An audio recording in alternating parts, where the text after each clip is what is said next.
Hi and welcome everyone to the 13th episode of The Little Inside. My name is Tobi and this week we are going to have a look at two types of happiness. As usual, we're going to get started right after the intro.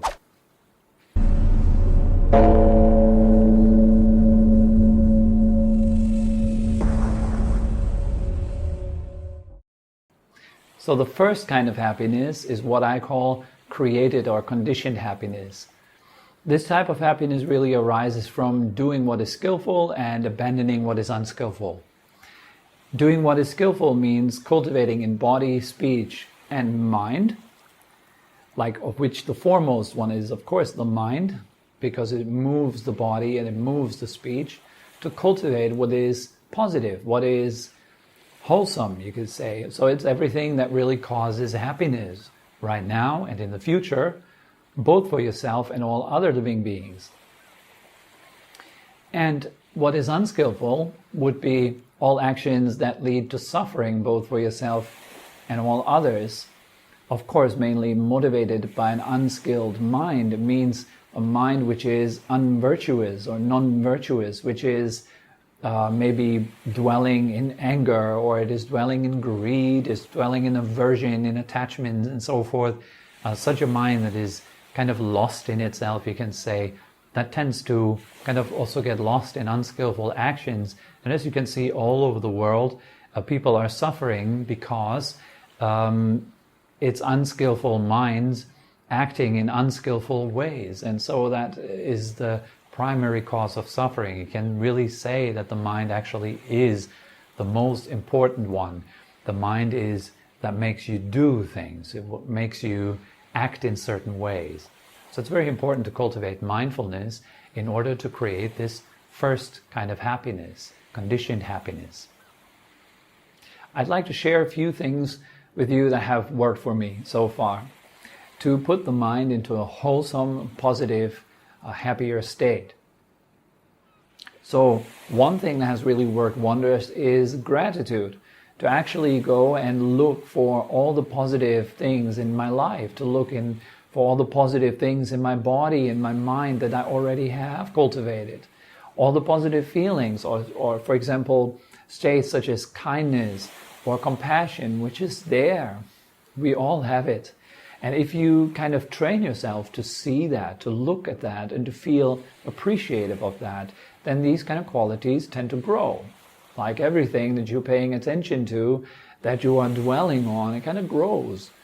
And so we want to dwell on our positive qualities and enjoy them. It doesn't mean that you feel a sense of superiority and you feel better than everyone else around you, but it actually means that you're feeling a sense of genuine joy when you are looking at yourself and the positivity in your life. So this is really helpful. Another tip would be to actually abandon the things that are harmful. Now, if you are paying attention to the way you're spending your day, is there a lot of kind of entertainment, a lot of distractions going on? Are you often talking to others about negative subjects, like talking negatively about politics, or talking negatively about all the things that are kind of upsetting in the world that go wrong and so forth? You might notice that most of the time when we are talking in such a way to other people, that nothing really changes actually. That we have just spent like 10 minutes of our precious time to complain. And anyways, we're not doing really anything about it.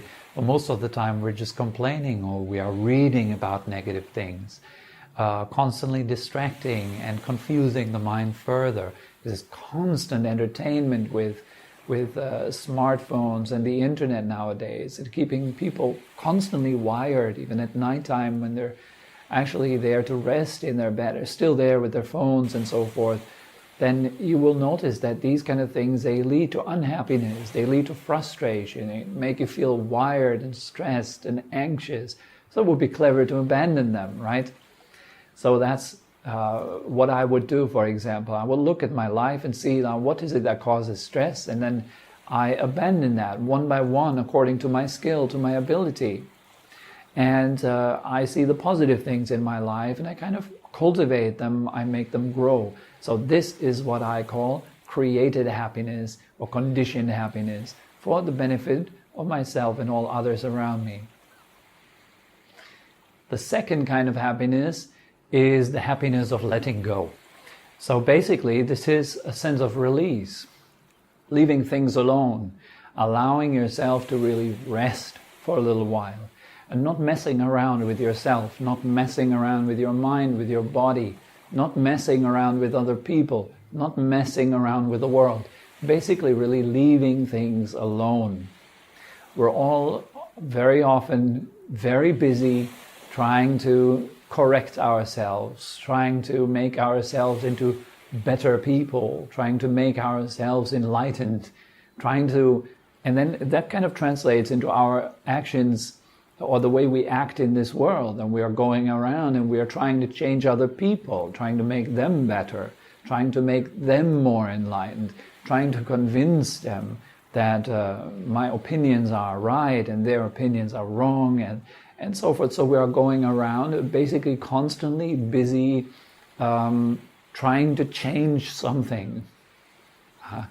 That is okay if it actually does lead to more happiness and well-being within yourself and others. But if that is not the case, which mostly is just kind of adding on to the stress that is already in this world, is already in our hearts, in our bodies, it's very important to also learn the art of resting, of leaving things alone, not being here as a manager or like some sort of little god that needs to control the world and manage everything. So he finally then can relax and like everything as it is, because he's now changed everything. So everyone is now kind of perfect, just the way I like them to be, and so now I can relax.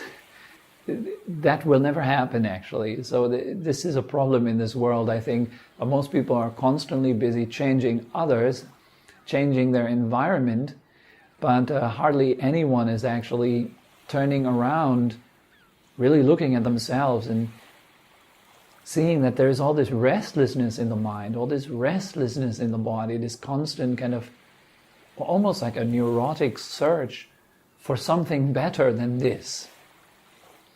And so I think it's a really important type of happiness, is that happiness of leaving things alone, letting go of your body, letting go of your mind. It doesn't mean throwing it away. It means just simply leaving it be.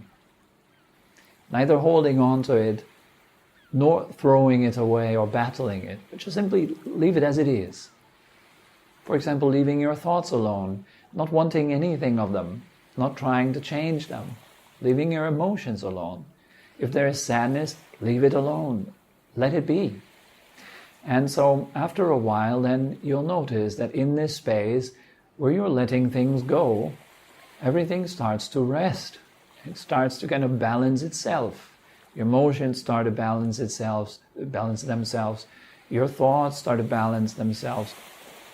Everything becomes more calm, peaceful, and actually with that, everything becomes more pleasant, more enjoyable. Life becomes more enjoyable. And I think we all agree that this world could really do well with more people who are enjoying themselves in the right way, who are actually at peace within themselves, who don't need more, who don't need to add anything onto themselves, but they are settled, happy as it is. So the reason why the world is the way it is because it's full of unhappy people. It's full of people who are not having enough, who are not appreciating the way it is. They're constantly busy changing the way it is, hoping that their change will somehow make it better. If you look at human history, then you will see that it leads around in circles. There's sometimes you are doing well, then not again, and doing well again, and not again, and so forth. There's peace, then there's war again. There's peace, there's war again. And so if you look at yourself, you will see that same pattern within yourself, in the mind. Sometimes you're happy, then sad again, happy and sad again. It doesn't matter how much you do, how good of a person you are, that kind of wheel keeps spinning around. Within the mind, within the body, within the world. So this happiness of letting go, this happiness of actually relaxing, leaving things alone, is very, very important. So that would be the second facet of happiness, or the second type of happiness. So this completes episode 13. We've been discussing the two types of happiness, which is happiness that is created and happiness of letting go. And I hope it was useful for you, that you enjoyed this little talk, this little contemplation. I'm really just scratching the surface of these things. These little insights are not something really incredibly deep or very amazingly spiritual or whatever. I'm really just sharing a few thoughts, a few contemplations with you guys, and hope that it benefits in some way and makes you kind of remember your practice and remember things that are beautiful in life, and hopefully motivates you to cultivate more of letting go and more of the created happiness. So okay, if you have any questions, as always, you can write them down below in the comments or write me an email. I'm looking forward to see you guys next Wednesday again. Have a great week. Bye bye.